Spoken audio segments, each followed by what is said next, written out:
Hey guys, Eckhart Slaughter here with episode 7 of Star Wars Starship Versus, the series where we, at least usually, take two of your favorite Star Wars spaceships, put them head to head, and see which comes out on top. Today we're doing something a little bit different, and we're actually looking at one of my other favorite science fiction universes, and that's Battlestar Galactica. Battlestar Galactica is probably one of my top 5 favorite television shows. It's basically the West Wing in space with space battles. It's a whole lot of fun, and it chronicles the journey of the crew of the Battlestar Galactica after the destruction of Earth by the evil Cylons. And really, I can't recommend the show enough. And if you want to support the channel and you want to check out a new, really awesome science fiction series, I'm going to put a link in the description where you can buy it on Amazon. And if you purchase it from there, you'll be throwing a few dollars my way, which really helps.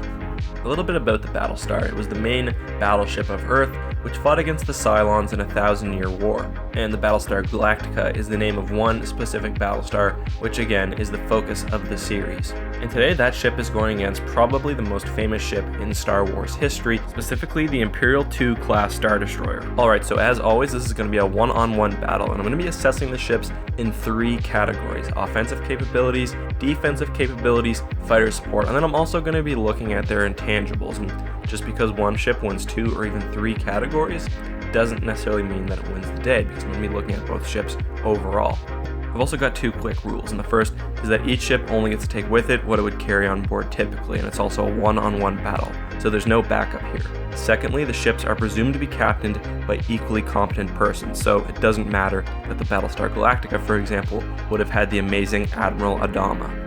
Alright, let's start with the Galactica, and as we're going to see through it, this is going to be an interesting matchup because the Star Wars universe and the Battlestar Galactica universe fight in completely different ways.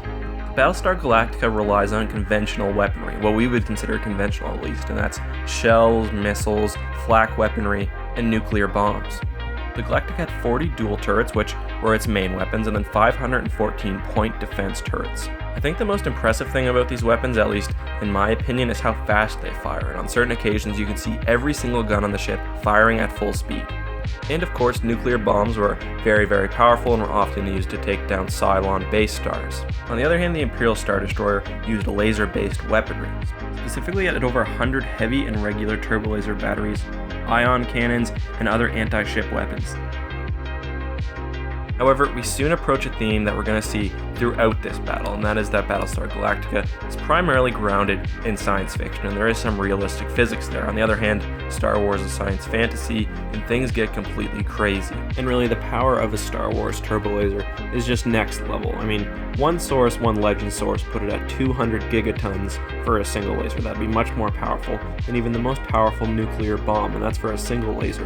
And although it appeared in at what the time was an official source book, I do still think that number is complete bullshit. Being said, Star Wars weapons are still very powerful. In The Empire Strikes Back, we see a Star Destroyer blow up an asteroid in one shot. And we know that Star Destroyers would also routinely basically blast planets from orbit. Again, extreme amounts of power required. So yes, just because Star Wars is basically space magic, this category goes to the Imperial Star Destroyer. And I mean, the same thing is kind of true for defensive capabilities. I mean, for one, ships in Battlestar Galactica do not have shielding. And single nukes were shown to often, if not destroy a ship, at least cripple it. On the other hand, an Imperial Star Destroyer has very heavy shielding and can actually stand up one-on-one with another Star Wars spaceship.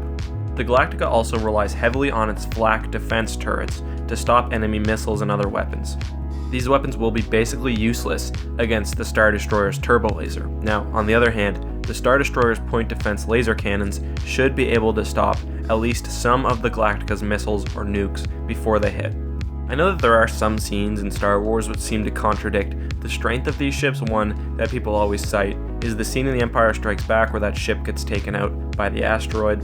But I will say that ship had most likely been peppered throughout while it was in that field, and its shields were probably down. The same as with the Executor during the Battle of Endor. People say that one A-Wing took the ship down. But in fact, just earlier, we hear Admiral Akbar say to concentrate all fire on the Super Star Destroyer, so its shields were down as well. So yes, just based on the fact that weaponry and shielding seem to be on another level in the Star Wars universe, tells me that the Imperial Star Destroyer has better defensive capabilities. Alright, so last is fighter support, and this category could perhaps actually go to the Battlestar. The Galactica was a pretty effective carrier, and it had over 100 Vipers, and these were pretty mobile, pretty effective starfighters. What's more, these ships could be launched extremely quickly. On the other hand, an Imperial Star Destroyer would have had under 100 TIE fighters, and these ships are also very quick, very maneuverable, but again, lesser in number and not quite as well armed, so I'll give this category to the Galactica. For Intangibles, there's not a whole lot that I want to specifically mention, just that both ships are kind of interesting in that they don't rely on modern computer systems. Galactica, because human ships were discovered to be, after the first war with the Cylons, subject to computer attack from the Cylon forces. And the Star Destroyer, on the other hand, because that's just how the Star Wars universe kind of is, everything seems to rely on manpower.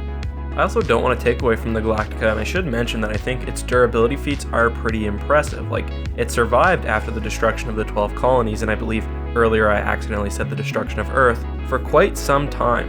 And although by the end, the ship and its crew were basically falling apart, I do think it's impressive how many enemy engagements it did survive. Alright, so let's get to the battle, and by this point I think it's pretty obvious how it's gonna go. The Galactica is a very, very impressive ship, but the universes are just too different for there to be any real comparison. The Galactica is unshielded and relies on conventional weaponry. There's nothing it's really going to be able to throw at the Imperial Star Destroyer to really puncture its shields. In my mind, the shields of an Imperial Star Destroyer are designed to take fire from much more powerful enemy forces. On the other hand, I really think that an Imperial Star Destroyer will absolutely melt the Battlestar Galactica with its numerous turbo lasers. And honestly, I don't even think nuclear bombs here would make a difference. I mean, the Star Wars universe doesn't use them for a specific reason, and that's because the lasers seem to be powerful enough. I do think that the Imperial Star Destroyer's TIE fighters will get absolutely shredded by the Battlestar's Vipers and by its flak cannons. But those flak cannons will not help stop the laser beams like they are used against the Cylon base stars.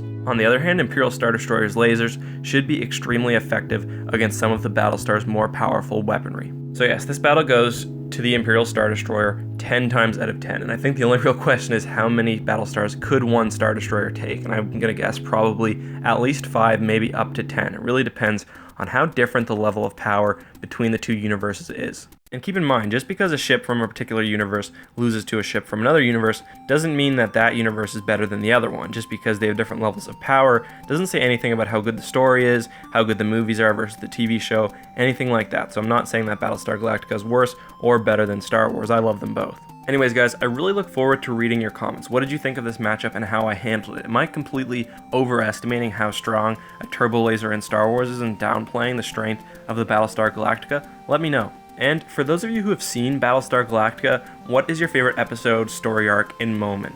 For those who haven't seen it, seriously, what are you waiting for? If you're a fan of science fiction, I honestly cannot recommend it enough. I might try to do one of these cross-universe ship battles a week, but I'm probably going to stick mostly to Star Wars space battles. I know there are already other channels on YouTube that do this sort of thing, and I like sticking with what I really know. So leave your comments down in the description with what matchup you want to see next episode. I'm going to keep it again to Star Wars ships, but I'll take the most highly rated comments. So make sure you get in there, comment earlier, and upvote any comments that you like. Anyways, guys, thank you once again for watching. This has been Eckhart's Ladder. May the Force be with you.